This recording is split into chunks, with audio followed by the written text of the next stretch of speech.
Selamun Aleyküm. Bismillahirrahmanirrahim. Esselatu vesselamu ala Resulina Muhammedin seyyidil evvelin ve ahirin. Destur ve şallah fazlasen şu Muhammed'in Muhammed'in. Tarikatuna sohbet vel hayru fil cemiyye. Sen buyuruyor, yessir ve la tuassir, beşir ve la tuneffir. Kolaylık gösterin diyor. Our beloved Prophet, peace and blessings be upon him, says, make things easy. Zorluk yapmayın. Do not make difficulties. İnsanlara zorluk çıkarmayın. Do not come up with difficulties for people. Için yapılan ibadet falan ne kadar yaparsa insan onu Allah kabul eder. For this reason, no matter how much worship a person does, Allah Almighty accepts it. Senin ibadetin kabul olmadı dersen adam ya hanım ikinci defa ben kabul olmuyor diye ben yapmam diye şey yapar.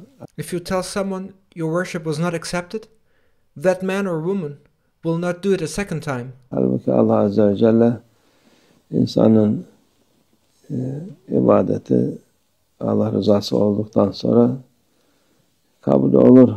If you criticize someone by telling him your worship is not accepted, then that person will say, as it's not accepted, I won't do it again.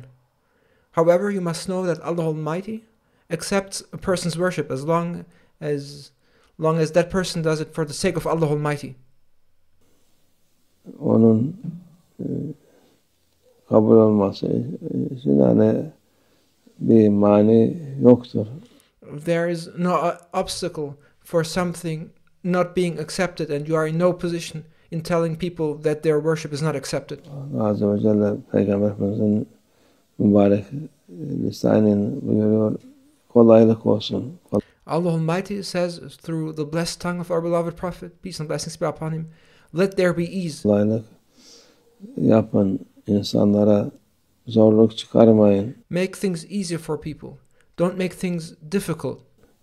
Sen şunu yapacaksın, bunu yapacaksın, şöyle yapacaksın, böyle yapacaksın dersen zor gelir sana, ben yapamam deyip hepten vazgeçersin. You shouldn't impose things onto people by force. If you tell them you must do this, you must do that, you must do it this way, you must do it that way, things will become difficult for a person, and they will then say, I can't do it, and they will give up altogether. İşte halbuki az bir şey olsa bile insanın kalbini nurlandırır, işlerine rast gelir. You mustn't prevent people from getting the blessings of even a small thing, because even a small thing may be the means for a person's heart to be filled with the divine light, and even a small deed may be the means for a person's affairs to be set right. Yani Allah unutmadıktan sonra o namaza durduğu vakit tabi Allah hatırlıyor insan. Abdest. What is most important is to not forget Allah Almighty, and to inspire people to not forget Allah Almighty. When we stand in prayer, of course, we remember Allah Almighty. Saldığı vakit aynı şey. Onun için Also, when you make ablution, you remember your Lord Allah Almighty. ne kadar kolay olursa, ne kadar az bile olsa onu insana zorluk çıkarıp da yok sen şu kadar yapacaksın, bu kadar yapacaksın. So if a person does his prayers, if a person makes his ablution, don't make things difficult for them.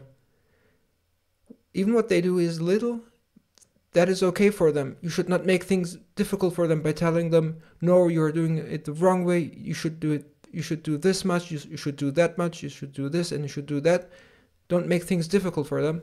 Bir şey yapmasınlar diyor. Ama tabi Allah'ı unutmadıktan sonra Allah da kuldan razı olur. If people do their worship and they do not forget about their Lord Allah Almighty, then Allah Almighty will be pleased with them.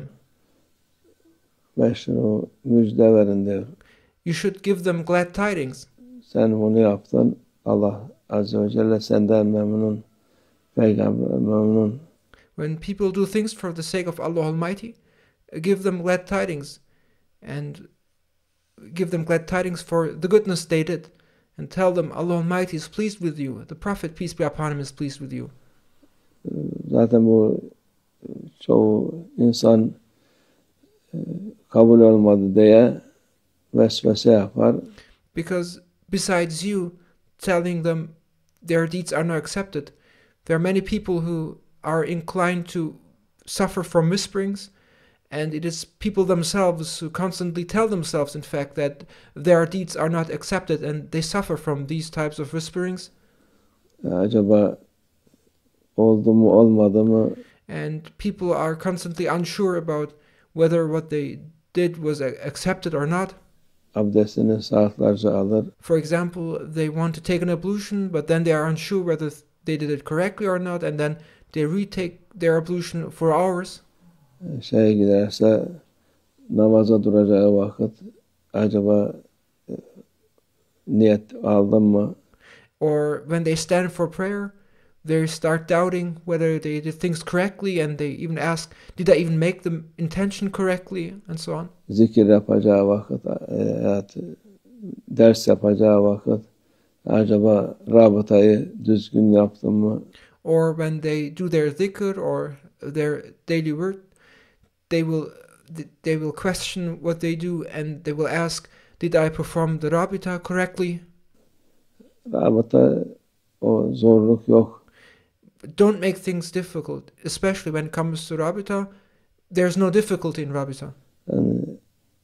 Yani mürşidini hatırla yeter. It is enough in order to make rabita, to simply remember your sheikh. That is enough. Bir saat uğraşıp da rabıta yapacağım diye uğraşan çoğu insan var. There are many people who struggle to trying to make rabita. They struggle to make rabita for an hour. Onlar zor olur. Hiç yapmaz ondan sonra. If you do so, it will become difficult, and then after a while they will stop doing it altogether. Ya zaten rabıta olacak. Sana rabıta eder. Sen onu hatırladıktan sonra onun hasasıyla Peygamber Efendimiz'i hatırlıyorsun. Allah Azze ve Celle hatırlıyorsun. Don't doubt.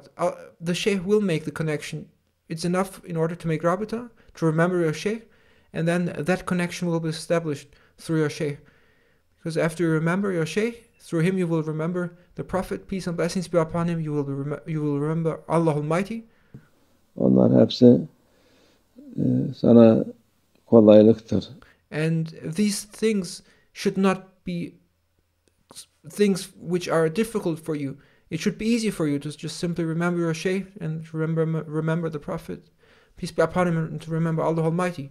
These things are meant to be easy for you, and they are meant to be an ease for you. Zorluk istemezler. And they don't require difficulty for you. Allah Azze ve Celle, Peygamberimiz sallallahu aleyhi ve sellem ve onun yolunda giden mürşitler her daim kolaylık gösterir. Allah Almighty, our beloved Prophet, peace and blessings be upon him, and our sheikhs, the way, the path they show you is a path of ease, and they want things to be easy for you. Bu en büyük misal Şeyh Nazim Hazretleri. And the greatest example for this is our Sheikh Mawlana Sheikh Nazim. Kendine çok şiddetliydi yani nefsine. He was very strict with himself. He was very strict with his ego. Her sünnet yaptırmak için yapardı. And he would do everything he could in order to perform every single sunnah. Başkaları için kolaylık gösterirdi. But when it came to others, he would show ease. Onun sayesinde